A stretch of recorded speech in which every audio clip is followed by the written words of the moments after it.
One Fight Night 32 just happened last Friday, right? But this is my really late reaction to it, and I had a lot to say about this. I think I did pretty good on picks. Not that it matters. I'm not a big picks guy. I'm not Mr. All my picks are wrong. I'm gonna die. But let's get right into it. This was a really good card. Really exciting the whole fight through. So Tagir Kalilov versus Lao Shizhu. So this was actually a pretty good fight. It was a messy fight. And Lao Shizhu really showed out. I don't know anything about him. Like I forget what they said in the broadcast if Lao Shizhu was even a national champion. I wasn't home, which is why I didn't live stream the event. Unfortunately, I really want to do a fight companion, and I don't think I could do a fight companion for Glory 100 work, so sucks about that. But no, Tagir Kalilov, he looked good, but he struggled against Lao Shizhu, who I thought was going to be a bit of a layup, because I know they really like Tagir, because he is pretty exciting. He has decent wins. I believe he has his best one is still Black Panther, and this is a good win. But other than that, though, yeah, man, there isn't much to say. A bit of a messy win for Tagir Kalilov. He got caught quite a bit. Again, it was more of a good showing for Lao Shizhu because this was a good debut for him. So I think he looked quite good. Not Tagir, Lao Shizhu. Tagir, I think, has to be more technical. And Lao Shizhu did basically brawl with him. And Tagir's a bit more of a brawler. He spins, but he's just not really technical enough, in my opinion, to ever be like a championing one. So that's really my take on that. And there's really much else I really got to say on Tagir Kalilov because Tagir, although I do like him, I always tune in to watch him fight. He's kind of going to be one of those guys that's always in one. Not like an Edward Foleyang, or kind of an Edward Foleyang, but not really being a champion. Or think of a Jim Miller in the UFC. Like at his height, he might have been top 10, but he wasn't really ever in title contention. Where Tagir never fought for a title. When he fought Super Light, it wasn't for the title, I believe. But yeah, that's how I feel about Tagir. But other than that, though, good win for Tagir. Pretty exciting match. Now, this one, Dazabilov. That one is a good one. I think it was the most clear who's going to win that night because Dazabir was pretty good. He was beating up Nicolas Vigna on the feet. And yeah, it was a bad night for Team Argentina overall, speaking of which, with the above, because Dazir really brawled with Nicolas but was getting the better of him. Dropped him multiple times and didn't really have to wrestle him. Yeah, he took him down when he hurt him and pounded him out. But it was a very, very, very one-sided win for Dazabrilov, sorry. I'm struggling with that name. But yeah, no, other than that, though, I knew he was going to win. Everyone knew he was going to win. Bit of a layup one of the easier ones to pick. But Nicolas Vigna fought, and Nicolas Vigna is in murderous shape. I don't know if the Argentines. Either, they look like Guido Canetti. But no, Guido Canetti is still in great shape despite being 47. And though he got cut from the UFC. That's a side point. So yeah, good win for Dazabrilov. Now, next up, I have a lot to say about him. Arian Esparza, man, he showed out, and we're seeing the evolution of American Muay Thai. Now, American Muay Thai has always had a little bit more footwork on the world scene, and we're seeing it develop in the best way possible because Arian Esparza, dude, this is a banger of a fight. And yeah, man, when it came to that, he basically threw down Ricardo Bravo, who was doing that come forward, punch heavy style that he's really known for. I think he handed him his first loss at one. So Ricardo's pretty good, man. That Argentine, freaking Japanese style that he kind of has. Not really karate, it's still more of that bruising South American, Latin American style. And Arian Esparza, man, being the smaller fighter and taking a vicious elbow to the face, managing to drop him and using that footwork and brawling with him and beating him in those exchanges. It was a great showing of American-style Muay Thai with that slickness, but still showing that willingness to throw down, that willingness to exchange elbow, and showed a complete Muay Thai set. Because Aaron was elbowing, he was kneeing, and he caught Ricardo a lot of times with big shots, and it was a big, big showing. And it was a clear win, man. When he dropped him, although Arian was kind of running, circling, kind of saying, I won the first round, I dropped you in the second, I will take the third round off. And he still did pretty good. It's one of those things where, I hope for him, for Aaron, because I want American Muay Thai to do well. And Team America did great tonight, or that night, excuse me. I want them to develop more ability to not just retreat and circle, but fight off of that. If they can create, great angle fighting in Muay Thai, man, is that going to be a great evolution for the mainstream in sport, and it's going to look great. It's going to be great for highlight reels. It's going to look awesome. No more just leaning back, using that footwork, that Vasily Lomachenko style, and that's what I think Muay Thai needs. Great one for Arian Esparza. Let's go USA. Let's go! All right, next up, Ibrahim Dulayev versus Magomed Akayev. That was a great fight, man. So Magomed Akayev was more of the Sanda style, but man, there was striking-based Dagestani, Chechen, Caucasus Russians. they are so good at the counter wrestling, because there's also like Shamil Musayev in the PFL, who's a Sanda guy, and he won the PFL tournament last year for welterweight.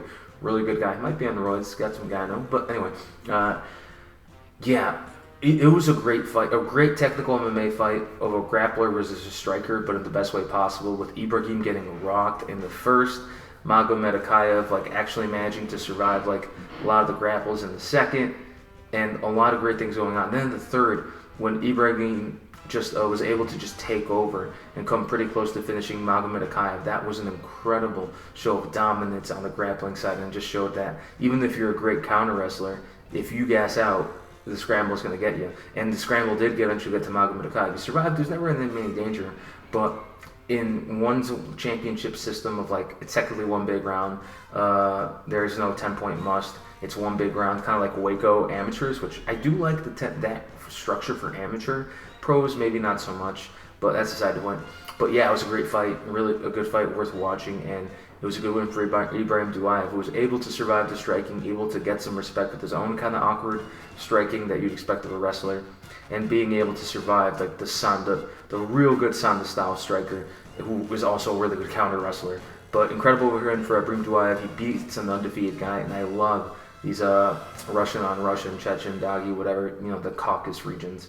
So love it, because when they fight each other, it's great, and it's kind of the peak of the sport in terms of like what you expect. A grappler who's able to survive striking, and a striker who's able to kind of like counter wrestler in a different way, not in the Jose Aldo way, where like they know how to scramble out, which is always a delight to see. Now, other than that, though, great win for Ibrahim Duayev. On to the next. Johan Estupinan versus Taiko Naito. Now, this one excited me because I was like, oh, Naito was back. There's my boy Taiko Naito. Naito is kind of seen as a big journeyman in one, which just isn't true, man. He is world level. Never forget, like, one championship striking, I really do think it has the, like I said before, it has the least amount of quantity strikers, but the highest amount of quality strikers, if that makes sense.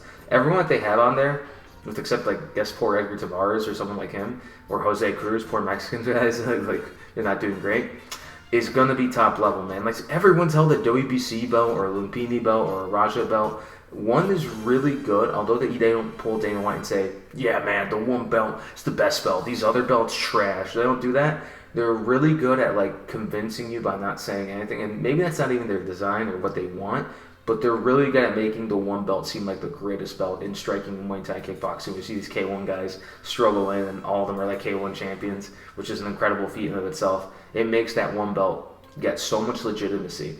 Kind of like how the UFC did with like poor Patchy Mix this weekend. Like, oh yeah, great Bellator champion 21 is a literal punching bag for Mario Bautista. Kind of like that. But no, back to Taiko Naito, man. He showed out and showed levels, bro. Because normally he's kind of like a Muay Thai style guy. Very, very, not traditional, but he uses more footwork. But he used that karate style striking. The way he would like Andy hug stuff and like do like punch high, kick low, vary up the kicks, time Johan with the front kicks. It was incredible, man. And then when he caught him with the two, like he was able to avoid so much of Johan Estupinan's like power striking and kicks, and he showed that although Johan is a guy who was a real student of the game, he just isn't at the level where he'll be top 5 yet. Which is, again, one's divisions are getting more depth when stars like Johan are losing, and that's not a bad thing, because losing in Muay Thai and kickboxing, MMA, it's not like boxing. It just doesn't derail you, and that's changing in boxing too, which is a great thing. So that is an awesome thing for Johan, and it's a great thing for Taiko Naito, because now he can probably fight in the top 5 and get himself in the top 5 ranking, because he's already in the top 5 at flyweight of kickboxing. Whether he should be there or not, maybe not, but He's number 3 or 4, I think. He lost to Elias Mahmoudi. And especially for him, he was like on a 2-fight losing streak. I think he lost to Depachan, got KO'd by Elias Mahmoudi, spinning back fist. And this was a good win for him to show, like, hey, man, I'm not going to be the guy who's like a stepping stone for this star. I am a world-level fighter. Now, though Taiki, I don't think has ever... I think he won a shoot boxing title a long time ago. He never won a proper kickboxing or Muay Thai title, but correct me if I'm wrong, guys, in the comments. I'm willing to be wrong there, because I love Taiki. I've been a big Taiki fan. I love the Japanese fighters in general. Japan is making great strikers these days, and I love it, so I'm a bit of a Japan fanboy, as a guy who's anti-weeaboo. But anyway, At least in their striking. And their kickboxing, because they have awesome kickboxing gyms. But other than that, though, Johan will be back from this, man. Like, he just never saw a karate-style striker. And the way Taiki was able to just switch it up was incredible, and it just bewildered Johan. And, again, getting dropped, getting out strikes, getting outclassed, like a true 30-26. And it shouldn't have been a majority decision. The fact that it was a majority decision shows that there's this favoritism here. No way Johan came close to winning this fight. But it was an incredible win, and if you want to watch an incredible display of karate-style striking, not too crazy. He's not fully Andy hugging or Stephen Thompsoning it or Rick Rufusing it, but you see the way he subtly introduces it with the kicks, especially to the low kicks, and it just, Johan wasn't ready for it. And other than that, though, incredible with Taiki. Our boy's back! Team Japan! Even though my poor Latinx goat, Johan Estupinan, lost. But on to the next, my other Latinx goat, the guy who's my goat because he let me interview him, Diego Paez. Watch that thing, although it's out to 8 now. He missed weight. We got to address that. He missed weight by 5 pounds and missed hydration, so he was a bit overweight by a good amount. So he weighed 140, Johan 135, so whether he actually belongs in the division. He didn't miss weight last time, so I don't know. It's one of those things where, like, once hydration tests aren't perfect and they need to get better, and I hope they get better. I hope they find a way to make these better, because if they don't, it kind of ruins the whole thing. And I love the idea of hydration test because of that, fighters now are able to fight at a higher volume. Fights are more exciting, and one rarely ever fails on fights, and that's kind of what I want. So when it came to the fight, though, so Johan Ghazali, again, he fell victim. Johan just can't get past footwork, man. And the thing about that is Diego wasn't just like Trendet winning him or like Johan Estupinan him, where like they're kind of like dancing around him and picking at him. Diego wasn't just doing that because Diego was the more muscular fighter. Diego had a very unconventional style because Diego likes to spin, he likes to kick. His boxing is the greatest, but he likes to do like up elbows and stuff like that. And Johan, again, like with Johan Estupinan, wasn't ready for that because he's fighting a bigger fighter, more durable, good footwork, tricky style. And that just kind of, again, like with Johan Estupinan, Johan Ghazali just didn't know how to deal with it. And although he's put up a better fight than Johan, he was able to catch him with the basic boxing. It wasn't enough because he wasn't kicking him enough. He wasn't targeting the body well enough. And Diego had really good defense, man. He had really, really good defense, and he found a way to outpoint Johan Ghazali every single time. And because of that, that was an incredible win. He caught him with like spinning back elbows, the up elbows, lots of low kicks and body kicks. Diego doesn't really like to kick high. He was able to box with him because, like, Diego, he had this mindset when I talked to him that, like, hey, I'm not going to let this dude outwork me. And this is the thing I tell my guys when I train them. And it's a good mindset to have as an amateur and as a pro. Do not let the other person ever outwork you.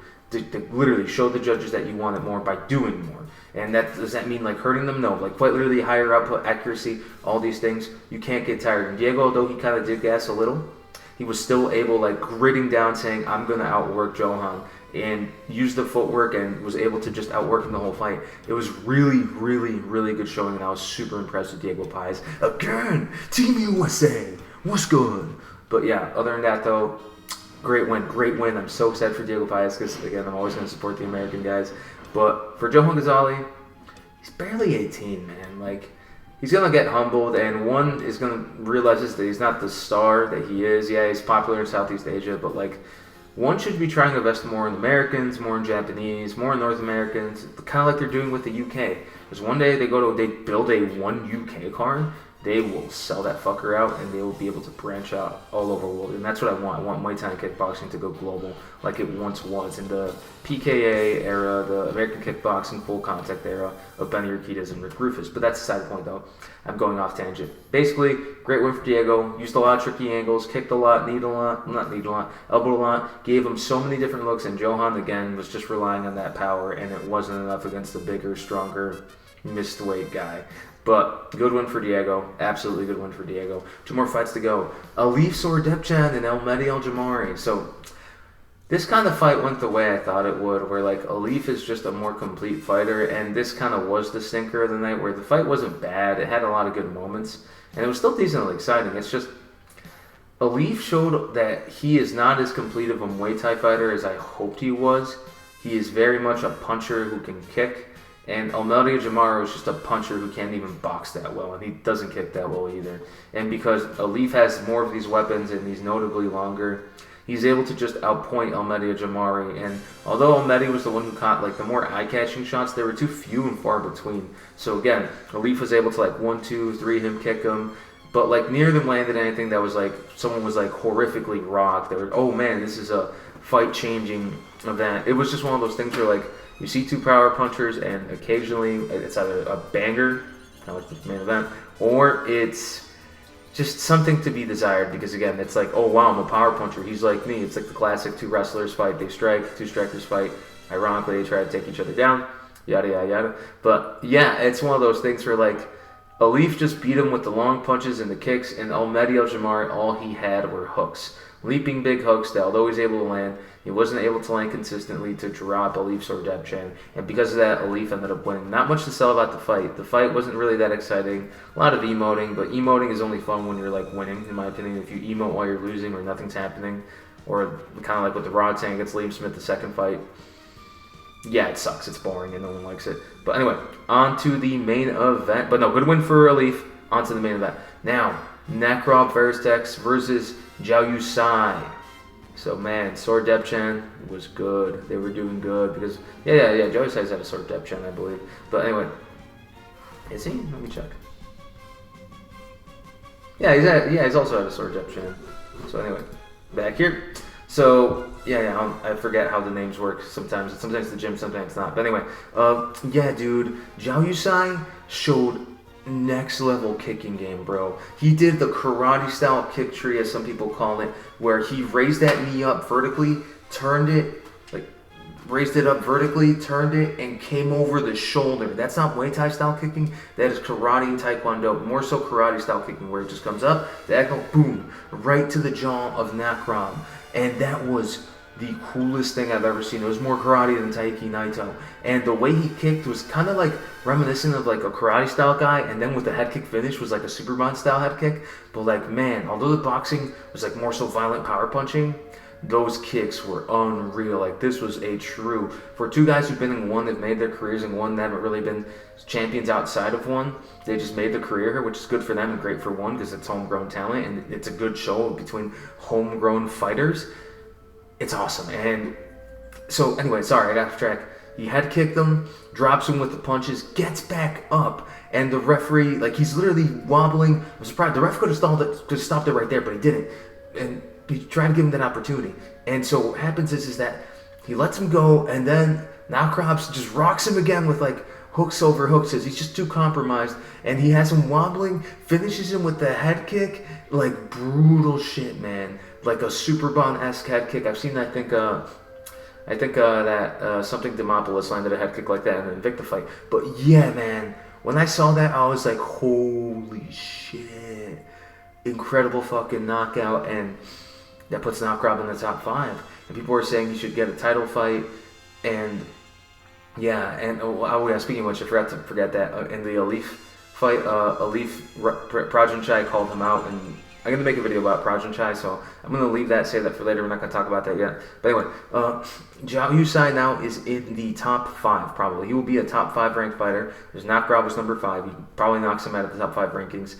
And now he probably has a stake of claim for the flyweight rankings. And there's a lot of people in there. There's Rod Tang. I think Superleg's still in there. I think Nongo is there. Kongto Rani is there. There's a lot of good fights there, and I think he can beat all of them. Although I'd like to see him fight Nongo. They'll probably give him Kongto Rani because one hates Kongto Rani. I don't know why. They hate they hate that dude. So, yeah. Other than that, though, that was an incredible fight, an incredible win. And I think someone in the top 4 to 1 is going to be it's going to be the best one. I think Kongto Rani is what one will do. I kind of want to see him face Nongo because I don't think Rod Tang's going to be back. I think if Rod Tang comes back, it's going to be against Nongo at the end of the year. But for now, I think Rod Tang's going to be a once a year fighter, or maybe 2 if we're lucky. Because although he's exciting, I think he's too happy making the money that he is, because he got paid $500,000 to beat Takeru. He can fight once a year and make his $500,000 and be living a very rich life in Thailand, making that $500,000 USD. That probably makes him a multi-millionaire there. So, other than that, though, incredible card. I got a next video coming up. We're going to be talking about Prajanchai and Jonathan Bella and what's going on with them. And a little other news, I kind of want to make a video on K1 Beyond because it was one of the best cards of the year, but I probably won't be able to. I'll probably talk about it on the stream whenever I start streaming again. But other than that, though, thank you guys so much. Please like, comment, subscribe, share the video.